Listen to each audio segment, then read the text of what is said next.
אנחנו מדברים על גלילאו גלילי, נולד ב-1564, מת ב-1642, ואני אתן לכם קודם כל איזושהי נוסחה פשוטה. כמה מכן דרך אגב מלמד פיזיקה גם? אוקיי, בסדר גמור.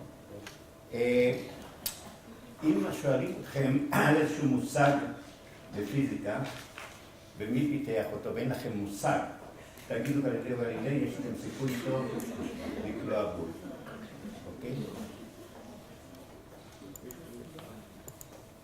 עכשיו, איך המציא גלילאו את מושג התאוצה, או אולי עלינו לומר, איך גילה גלילאו את מושג התאוצה?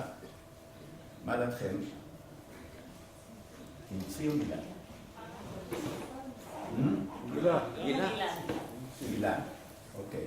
כן, גלילאו הלך ברחוב וחיפש. ובאיזשהו מקום, מתחת לאיזושהי אבן, היה מושג שכתבו עליו תאוצה. אז הוא מצא אותו ושם גילה אותו. חברים, מושגים לא מגלים, מושגים ממציאים. יש מושגים שאנחנו לא יודעים מי המציא אותם, כמו מושג המהירות, שהוא מושג שאיש לא יודע מי המציא אותו, אבל את התאוצה אנחנו יודעים בדיוק מי המציא אותה ואיך.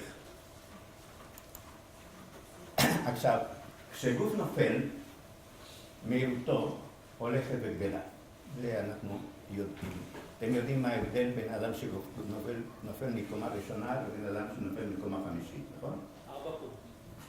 לא. כשנופל מקומה ראשונה שומעים בום, איי! קומה חמישית שומעים איי! אוקיי, זה ההבדל. השאלה, איך המהירות הזאת הולכת וגדלה? עכשיו, כיוון שגופים נופלים מהר מאוד, קשה למדוד את מהירותם. על כן גלילאו התחכם והחליט לבדוק נפילתם של גופים לאורכו של מישור משופע. למה? כיוון שיש לנו נפילה מואצת, אבל איטית יותר, ויהיה קל יותר למדוד אותה. אבל בכל זאת, הסיפור הוא איננו פשוט, גם לא במישור משופע. גלילאו חשב ככה, ככל שגוף נע, אגב, המצגת הזאת אני הכנתי אותה במתכונת של תלמידים, זאת אומרת, קחו את זה בחשבון. ככל שגוף נע מהר יותר, הדרך שיעבור בפרק זמן נתון יהיה קטן או גדול יותר? קטן. הדרך גדול יותר.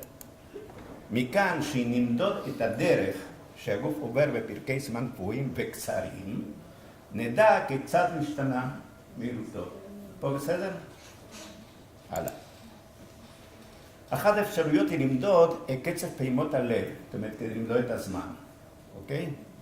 אנחנו יודעים שיש לנו שעון בתוך הגוף, שקוראים לו לב, ואני לא אבקש מכם למדוד, אבל אם תמדדו תראו שזה בערך 60-70 פעימות בדקה, זאת אומרת, פעימה זה בערך שנייה.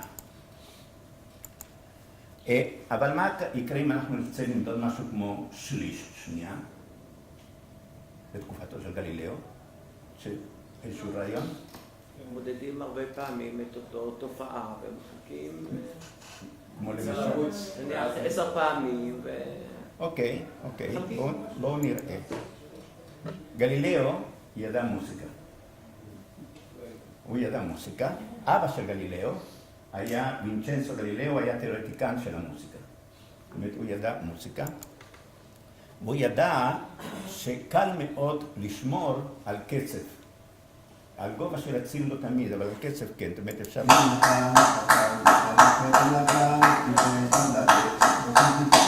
אוקיי? זה קל מאוד לעשות אותו. ואז, מה שהוא עשה, סופרים כמה פעמים מוחאים כפיים, מודדים כמה שניות או כמה פעימות זה נמשך, ונגיד שמדדנו ב10 פעימות 30 מחיאות כפיים, אז בין פעימה לפעימה זה שליש שנייה. אוקיי? פשוט כמו סטירת לחי. עכשיו יש לגלילאו את כל מה שהוא צריך. עוזרו גלגל כדור מראש המישור המשופע.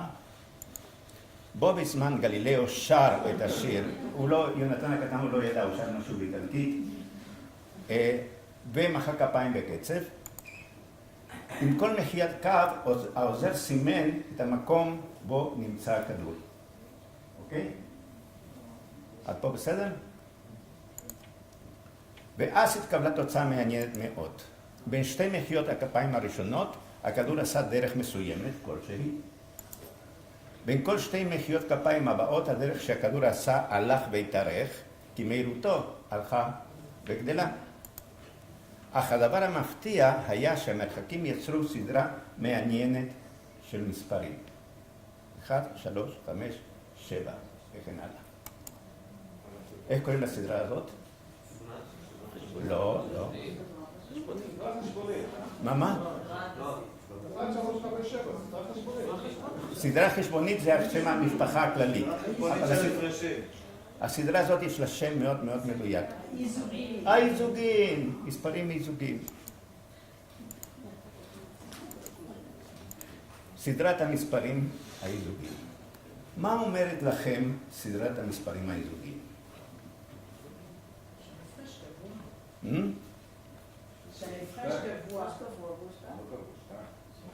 כן, אבל אתם למדתם דברים מאוד חשובים בלימודיכם במתמטיקה. את הדברים החשובים באמת לא לימדו אתכם. גם היה מזמן במדעים. לא, ידידי, אתה לומד כל החיים. אדם הולך ולומד, הולך ומת, והולך ומת לומד. גלילאו קיבל חינוך טוב שכלל ידע על פילוסופים יוונים מלפני 2500 שנה. הם חקרו מספרים וצורות, ולשם כך השתמשו באבנים קטנות.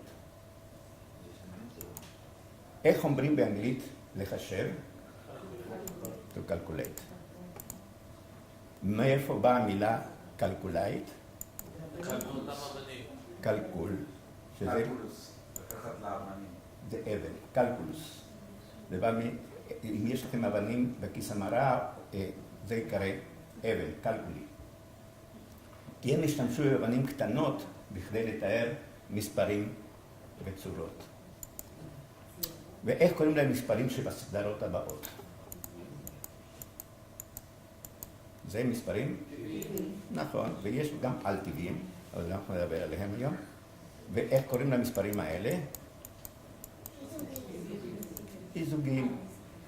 ואיך קוראים למספרים האלה? ריבועים. יפה מאוד.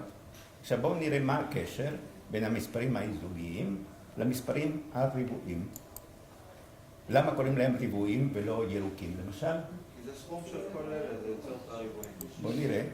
אם אני לוקח את המספרים האי-זוגיים, ועכשיו אני לוקח 1 ועוד 3 ועוד 5 ועוד 7 ועוד 9 ועוד 11 ועוד 13, אני מקבל צורות של ריבועים. אני יכול ליצור ריבועים. זה מושג שילדים לדעתי בכיתה ד' יכולים להבין אותו. רק שאף אחד לא טורח להראות להם את הדבר הזה. ומסקנה ראשונה, המספרים המכונים ריבועים, כי ניתן ליצור ריבועי אבנים איתם. מסקנה 2, סכום המספרים האי-זוגיים יוצר את המספרים הריבועיים. מהניסיון שלי, מה שקורה כשאתה עוסק עם הדבר הזה עם ילדים, אתה שומע משהו שכל מורה רוצה לשמוע, היה רוצה לשמוע בכל שיעור. איזה יופי! איזה יופי! אוקיי? וזה לדעתי מטרה שראוי להשיג אותה. עכשיו אנחנו מגדירים מהירות ממוצעת לאורך דרך כיחס בין סך הכל הדרך לבין סך הכל הזמן. עכשיו אם התאוצה היא זהה, היא קבועה, אז המהירות הממוצעת שווה לחצי המהירות התחלתית פלוס המהירות הסופית. ואם המהירות התחלתית היא 0, אז המהירות הממוצעת זה חצי מהמהירות הסופית. אז פה אין בעיה. גם בהמשך אין בעיה. אם התאוצה A קבועה, אז מהירותו של גוף לאחר זמן דלתא T תהיה מהירות סופית, תהיה שווה לתאוצה כפול דלתא T. ומכאן שהמהירות הממוצעת שווה לתאוצה כפול דלתא T חלקי 2. והדרך שווה לחצי A כפול T בריבוע, תאוצה כפול הזמן בריבוע. ומכאן הגדרת התאוצה. אם S זה הדרך, בכל רגע נתון שינוי מהירות המכונה תאוצה של גוף שווה ל-2S חלקי T בריבוע. גלילאו מסיק מסקנה חשובה מאוד. אם המרחקים שעובר הכדור יוצאים סדרה של מספרים מיזוגיים, אזי הדרך שהכדור עובר גדלה על פי ריבועי הזמן. זאת אומרת, זה הדרך וזה הזמן. אוקיי? כשאלפא משמעותו, כפי שאתם יודעים, פרופורציוני. עכשיו, באלה יחידות מודדים תאוצה, את הדרך ביחידות של אורך, מטר, קילומטר, סנטימטר, את הזמן מודדים ביחידות של זמן, שנייה, שעה, שנה וכן הלאה, ואז התאוצה מודדים אותה ביחידות של מטר לשנייה בריבוע, למשל. אוקיי? והנה החתול הזה מודד כרגע את תאוצת נפילתו. ולסיכום, מה יעשה גלילאו לו היו לרשותו מחשבים? תחשבו על כך. את כל מה שהוא עשה, הוא עשה מפה.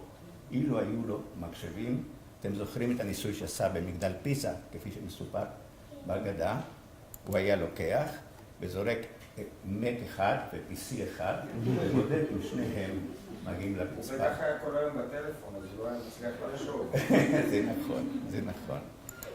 אוקיי, חברים, תודה רבה. זה האימייל שלי, כל מי שכותב, אני עונה לו. אוקיי? תודה רבה לכם. שאלות, הערות, ביקורות. הראית בדרך תאוצה שווה whatever. זה לא דברים של גלילאו. זה לא דברים שלי. לא. את זה אנחנו מלמדים בבית הספר. אם אתה תיתן את הרקע של גלילאו, אז המושג יתפוס נופך אחר. כן. עוד משהו קודם. אני שואל, האם יש משחקים מסוימים שאתה יכול להגיד שהם יכולים להוכיח את זה? או לתת פרקטיקה לילד? משחקים סביב הדבר הזה, אפשר לחשוב על דבר כזה. האמת שלא חשבתי על המשחקים, אבל תראה, בוא נגיד דבר כזה, יש אפשרות שנבצע פעילויות מסוימות עם הילדים, שבאמצעותם אפשר להגיע לדבר הזה. אוקיי? בין היתר משחקים עם צורות משולשים ומספרים ריבועיים ומספרים מחומשים, ולשחק עם הדבר הזה כמה אבנים אתה צריך כדי ליצור משולש, ומה הקשר, ואז אתה מגיע למשולש פסקל, ומשם אתה יכול להפליג לאן שאתה רוצה. עוד משהו? תודה רבה לכם.